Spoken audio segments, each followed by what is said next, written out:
President Kenneth Kaunda of Zambia is being remembered and mourned as the last African giant for his contributions to the liberation of Africa. Kenneth Kaunda was one of the last remaining African liberation heroes. He became Zambia's first president when the country gained independence from Britain in 1964. He then remained in power for 27 years. During his rule, he made Zambia a centre for anti-colonial groups fighting to end white minority rule in countries like South Africa and Zimbabwe. The economy fared badly during his time in office. In 1991, he was forced to hold multi-party elections, which he lost after having become increasingly autocratic. His son died of AIDS in 1986, and he began a personal crusade against the disease. I'm committed to this cause, not really because of my son. That's important, of course, but what is important is that this is a disease that's killing millions, especially on this continent of Africa, and we must fight it. During his nearly 3 decades at the helm of Zambia, Kaunda said he believed in humanism, a mix, according to him, of Christian ethics, traditional African values and socialist principles. He died aged 97, and the authorities have declared 21 days of mourning. NNV Weekly contributor and journalist for the Final Call News, Brian E. Muhammad, is back to educate us on this and much more. Greetings, sir. Greetings, Sister Rosalind. Thank you. Yes, sir. President Kenneth Kaunda of Zambia is being remembered and mourned as the last African giant. For those of us who may not know his history, what were his contributions to the liberation of Africa, and how do you feel he will be remembered? Well, Kenneth Kaunda, I would say, brother, Dr. Kenneth Kaunda will be remembered as one of the greatest that ever did it in terms of the liberation struggle of African people.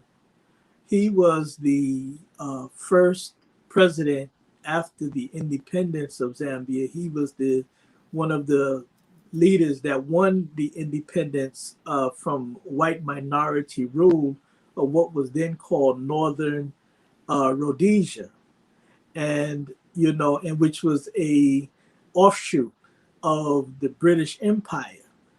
And he organized and he fought, and he will go into history as one of those giants among those such as Dr. Kwame Nkrumah of Ghana, Gamal Abdel Nasser of Egypt, Julius Nyerere of Tanzania. These are the great ones. These are the ones that broke the yoke of colonialism, broke the hold of the European on these African nations and African peoples. Kenneth Kaunda in Southern Africa, when I say Southern Africa, I'm talking about those countries such as Zambia, Angola, South Africa, or Tanzania, which is the proper name for South Africa. These countries, Zimbabwe, Botswana, all of these in Southern Africa. Well, it was his work and his struggle that won Zambia, and then he didn't just stop. He wasn't satisfied with the freedom of his people. He fought for the freedom of all of those countries in that region.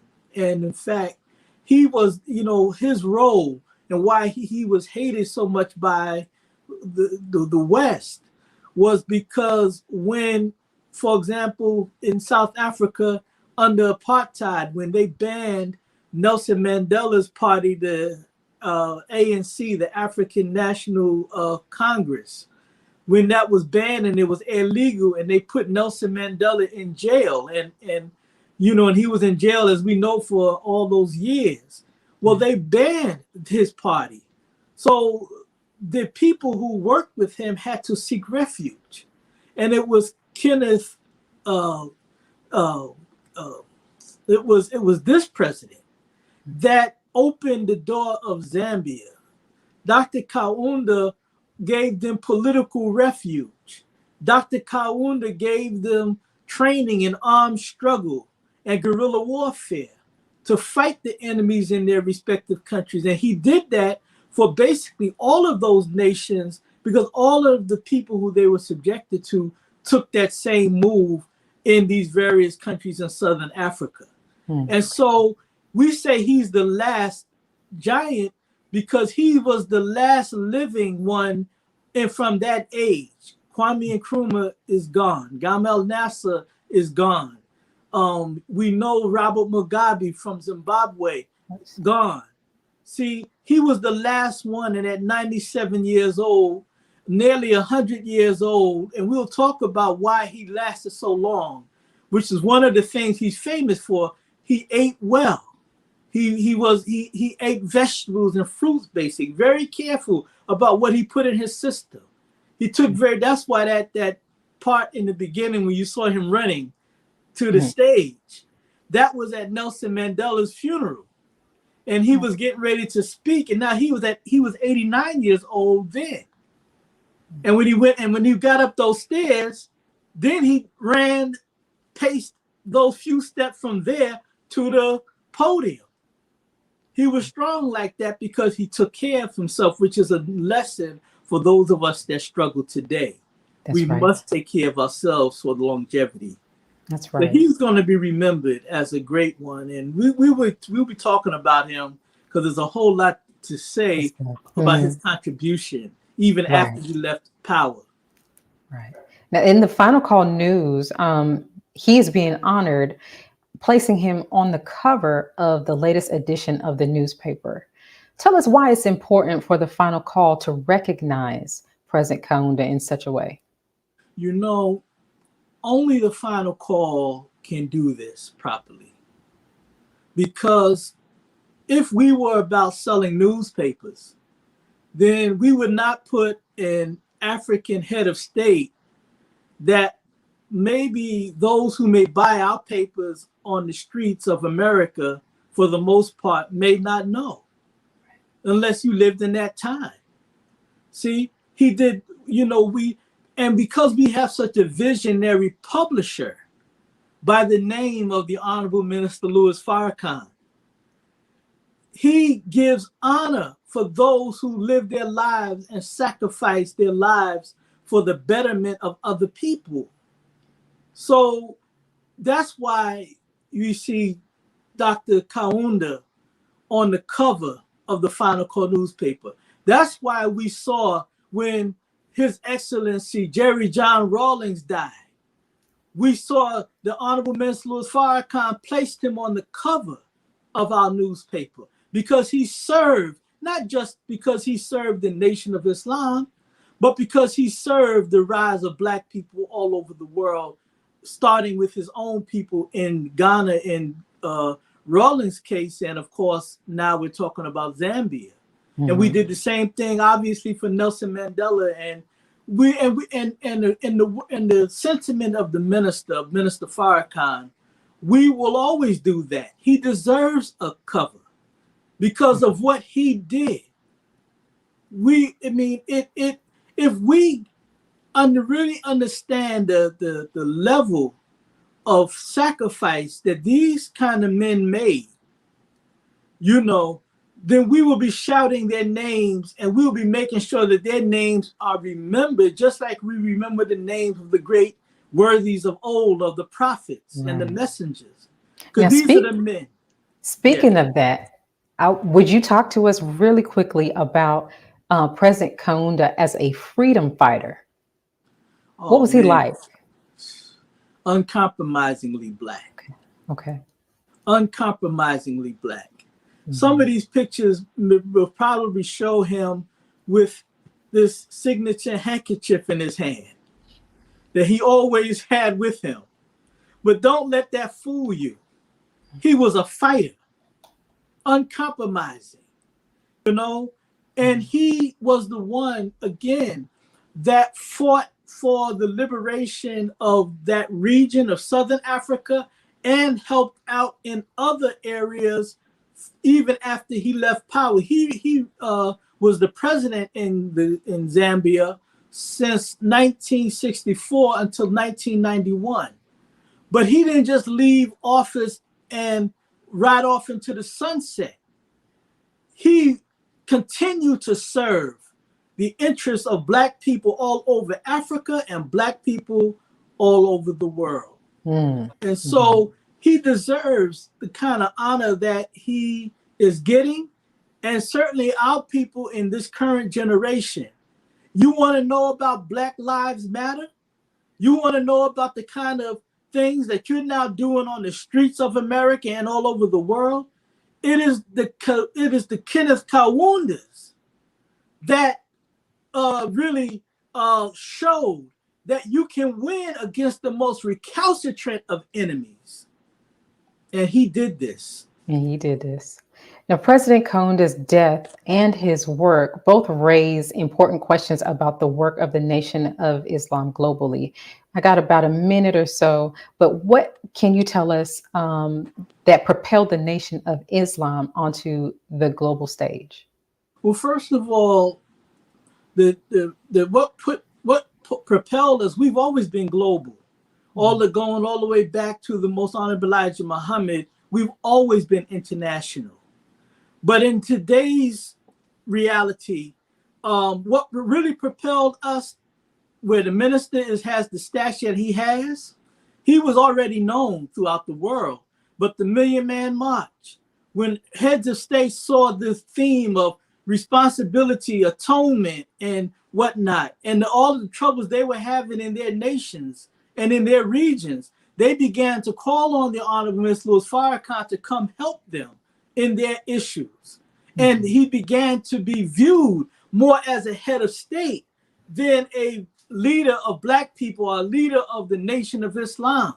They began to allow him access to what they had access to as heads of states, because that's what they viewed him as, because of the blessing of the Million Man March. So that's what propelled us on the level that he is working on now.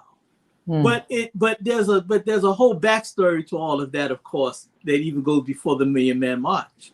Right. Now, Brother Brian, we're going to get to some more of that backstory in just a few moments. We're going to take a quick break from our sponsors. And when we return, we'll discuss the Nation of Islam's impact around the world in more detail. We'll be right back. Be a part of the force that powers truth in journalism. Go to nnvnews.com/donate. Worldwide, 24 hours a day, 7 days a week. Download the Final Call Radio app and take us everywhere. On your phone, on your computer, on your tablet, on Instagram, Facebook, and Twitter. You can also log on to finalcall.com and click the Listen Live button, or finalcallradio.com. Final Call Radio, the official voice of the Honorable Minister Louis Farrakhan and the Nation of Islam. Please share your thoughts with us in the comment section below. Follow us on social media at NNV News, and please subscribe to our YouTube channel at National Network View. I am Anissa Muhammad with nnvnews.com.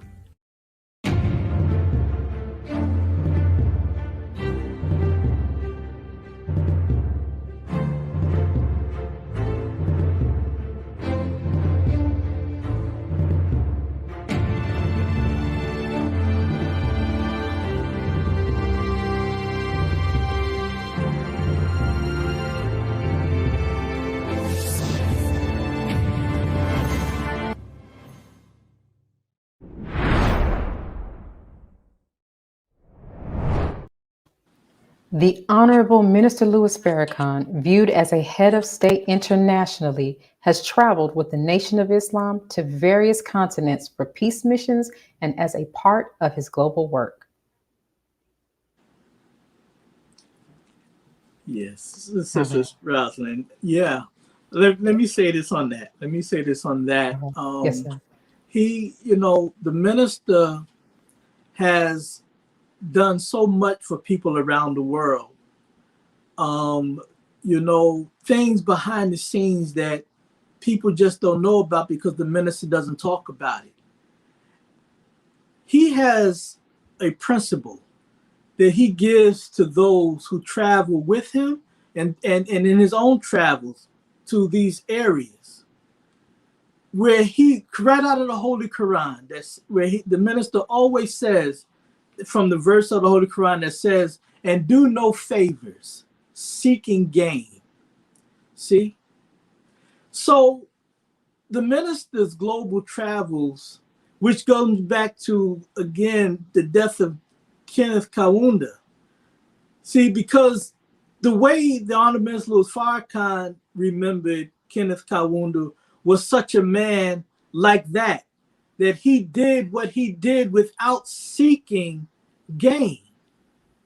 And the success, which we'll talk about as well, of Kenneth Kaunda is the same as the success as of the Honorable Minister Louis Farrakhan, is born from a principled position that I'm not here to take from you. I'm here to serve you. I'm here to help you solve the problems of your people, that your people can have the best life that they can have, whether it's on the African continent or suffering, oppressed people anywhere around the world. So that's why you hear the Honorable Minister Louis Farrakhan speak about the brothers and sisters in Myanmar.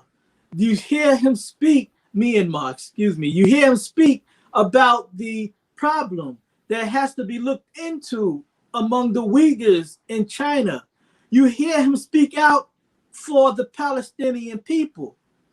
You hear him, warn the nations of the world against its oppressive actions against these people, because he is ultimately a warner from God for the world. So the minister, in all of his travels, and I've been blessed to have been on a few of these, the Third World Friendship Tour that he did, which was a wonderful experience, a learning experience. But what it taught me was that we are a nation within a nation, and we have one who is qualified to be a head of state, to interact, because at the end of the day, he has been given what he's been given from the Most Honorable Elijah Muhammad, that ultimately will save the whole world if they will but listen, if they would just take heed to what he's saying. Now, as you just mentioned that you have been able to travel with the minister, can you tell us about some of the first international trips taken for the minister's global work? Well, for me personally, I mean, I was blessed to be the assistant to his international representative and his advisor on Africa and all of that, brother student minister Akbar Muhammad. And in that work, I was blessed to travel to many places. I think my very first, I would say, political conference, would have been in Uganda for the 7th Pan-African Congress. Of course, they allowed me to work in Ghana, in the Nation of Islam's Ghana mission, where I was for about 7 years of my life working. And again, under the tutelage of brother Akbar Muhammad. And so there's so many experiences, so many experiences, I mean, Allah blessed me to do as helping my brother and my mentor in his help of the Honorable Minister Louis Farrakhan. See, and it's just been and it gave me again a first glimpse that we are bigger than our work here. But our work here is the base for our work throughout the globe. Now we're in London, as you know. We're in France. We're in different parts of the world. We're all throughout the Caribbean, So this work is universal.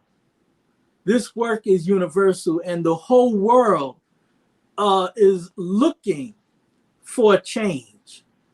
And as the Honorable Minister Louis Farrakhan has always said, that we are now living at a time of the intense cry for a universal cry for justice, Right. which is where all of our people throughout the world is looking for. And that's why the Kenneth Kaundas are born. The Kwame Nkrumahs were born. The Muammar Gaddafis was born. The Honorable Elijah Muhammad's and the Honorable Mr. Louis Farrakhan. These men are born into a cry. And this is where we're at. As we're taught, an old world going out, a new world coming in. So the minister has to be a man that can deal with the problems of the world, because he's an intricate part of the new world being brought in by God himself. And the people out there can take that or leave it alone. I would hope they would take it before they leave it alone.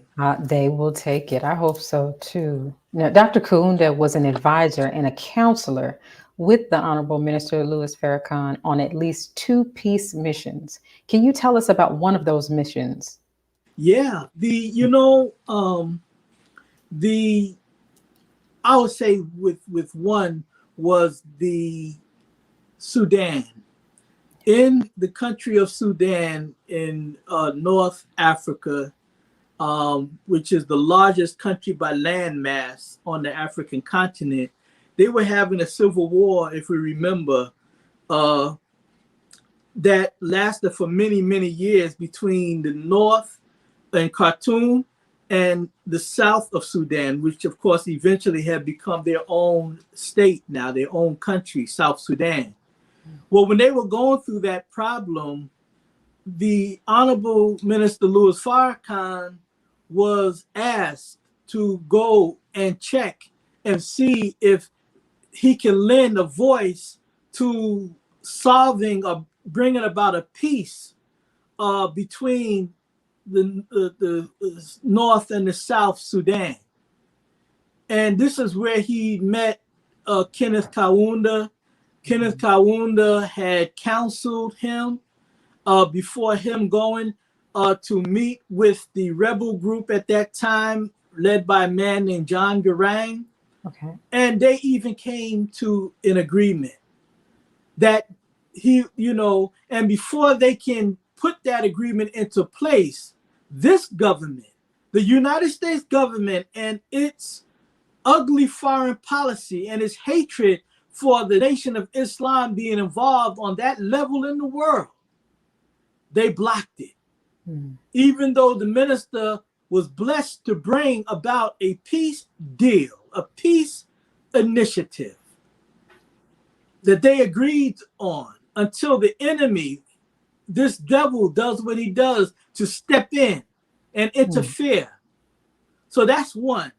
That's one that Kenneth Kaunda counseled the Honorable Minister Louis Farrakhan on, and the minister was very much successful in that mission.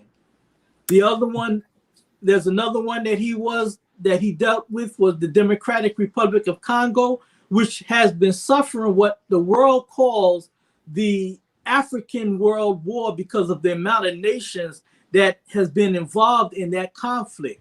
Well, the minister was involved in trying to bring peace there. And Kenneth Kaunda was also involved in counseling the minister on that one as well as other heads of states that was involved in those talks. Perfect. Now, earlier in our segment, you mentioned Brother Abdul Akbar Muhammad. Can you tell us about the international missions that the minister and his international representative, Brother Abdul, have been a part of globally, and what were some of the accomplishments of that work? Oh, it was so many. I mean, they've been companions and friends going back to the 1960s, of course. But on these in terms of internationally, when you hear the Honorable Minister Farrakhan give the history of how he was, after the Nation of Islam took a fall, as we say, he was traveling the world, looking at what was next for him, and Brother Akbar was with him.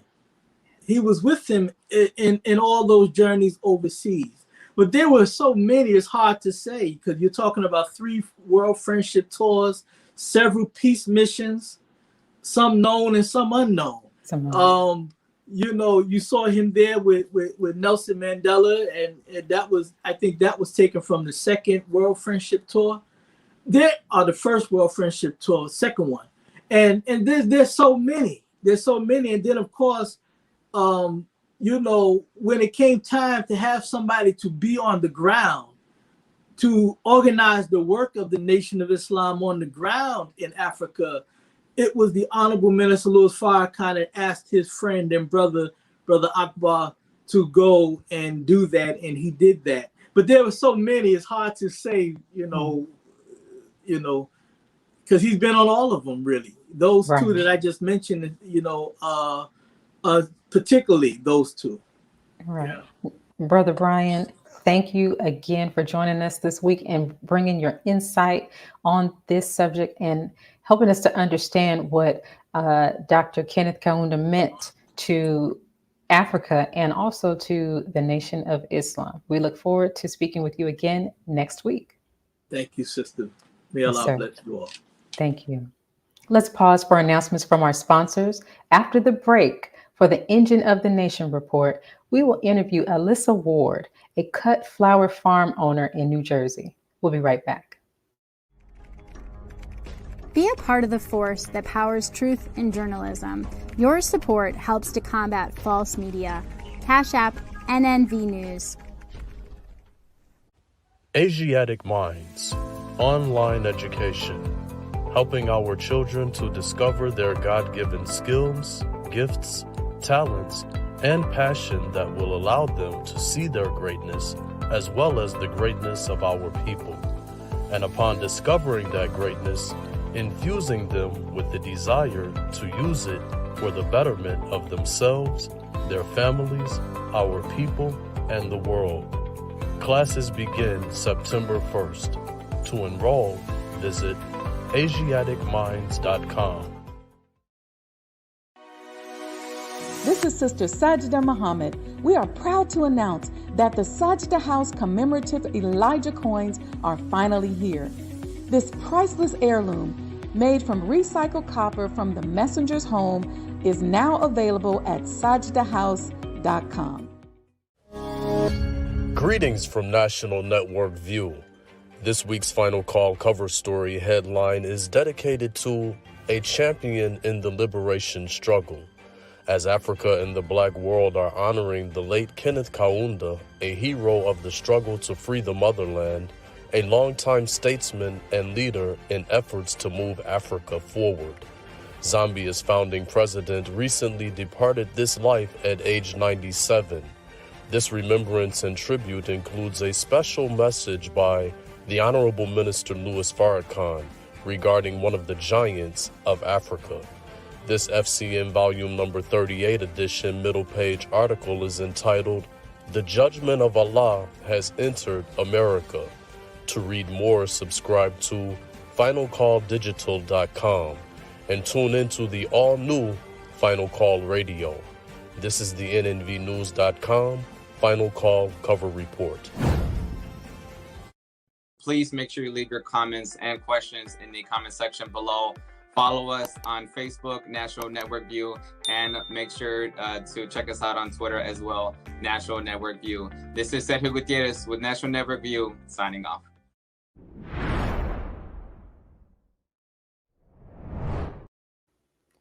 Established in 2012 and open to the public in 2019, Ward's Farm is a cut flower farm that invites its patrons to take part in their very popular Pick Your Own event, where you can pick your own sunflowers.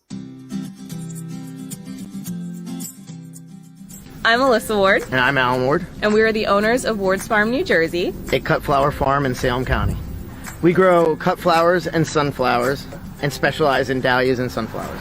And we open to the public for pick your own sunflowers and pumpkins in the fall. So being a Black farmer to me just means that I'm a farmer. This is what I do. This is what I enjoy doing with my husband. I know to other people, I might be someone that they can look up to, and I hope that I could be someone that they look up to. If you look online or Google farming or how to get started, you might see a lot of people that look like my husband, but I want to be someone that people like me can look at and say, you know what? she looks like me, and maybe this means that I can do this too. We're not doing the work. We're not out here. We're not the flowers, but we planted them and we help nourish them to grow. That is really cool. If anyone has any questions or wants to start growing something of their own, feel free to follow us on social media or stop by when we have one of our Pick Your Own events. I hope that what I do and what we do here on the farm could be an inspiration to others that look like me.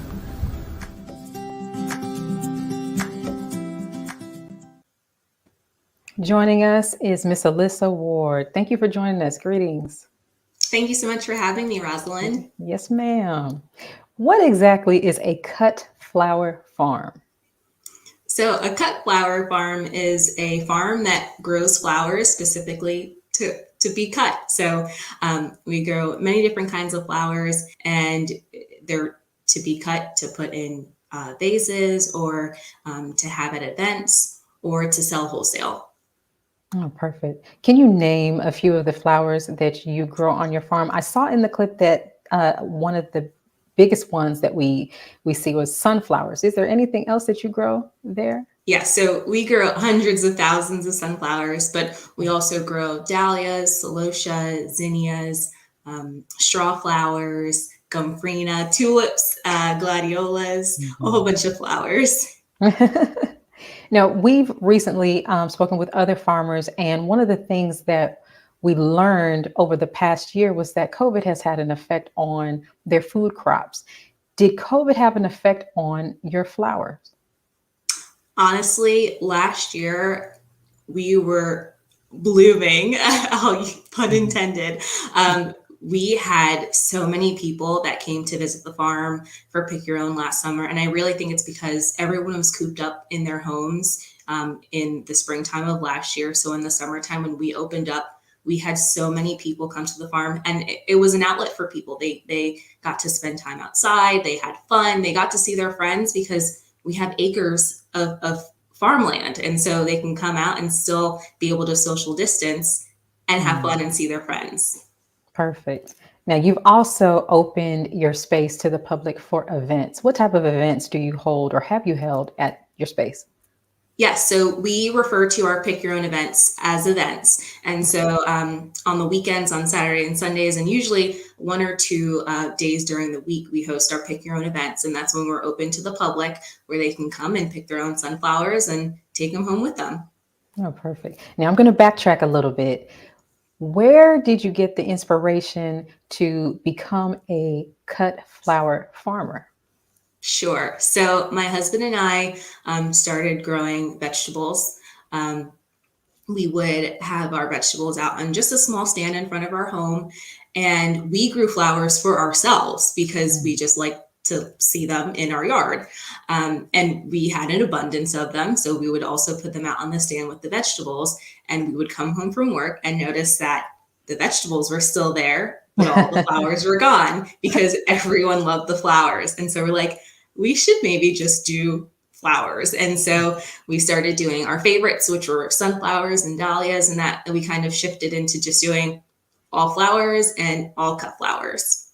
Oh, okay. Now, do you have any experiences with flowers growing up that kind of inspired you or that you reach back to reflect on when you select which varieties you're wanting to grow? So not necessarily with selecting the ones that we do grow. I grew up having a garden. My mom has her gardens at my home, at her home, like the house that I grew up in. She's always out in her garden, making it look beautiful. So I grew up spending time with her out there. And my husband, his grandparents owned land out in Minnesota, and they farmed everything that you can think of. They had thousands and thousands of acres. They had horses, they had animals, they had crops. And so he was around that kind of farming. I was around gardening, and we just enjoy looking at flowers. So it kind of just makes sense for us to do cut flowers. Mm-hmm. Now, you currently have a number of varieties at your farm. Now, are there any varieties that you're looking to add in the near future? Yes, so we are really interactive with our customers and the guests that come to Pick Your Owns. So on Facebook, on Instagram, we always ask what we can do for them, what more we can bring to the farm. And back in the springtime, we asked what our visitors would like to see, what other flowers they wanted us to have. And we got a list of different flowers that we don't currently grow. So this summer we did actually add ranunculus and anemones to the flowers that we grow. And that came from suggestions that we got on Instagram. And we are going to start growing eucalyptus in the fall. And we're always going to be adding other perennials that we see fit to be cut flowers. Perfect. Now, do you take donations? And if so, how can we reach you to do that? Yeah, so our website is wardsfarmnj.com, and our Instagram is as well, wardsfarmnj. mj.com. Thank you so much. I want to make sure that we got that again. Can you mention that one more time? Wards Farm, yes. The link. So our website is wardsfarmnj.com. Okay. All right. Thank you again for joining us, Miss Alyssa Ward. I look forward to seeing, you're welcome. I look forward to seeing what's growing on the farm over the summer. Yes. Yes, ma'am. Thank you. Thank you for joining us today and tuning into National Network View News. Please share your thoughts with us in the comment section below. Follow us on social media at NNV News, and please subscribe to our YouTube channel, NNV News. This is Rosalind Parks with National Network View News. Good night. Be a part of the force that powers truth in journalism. Go to nnvnews.com/donate.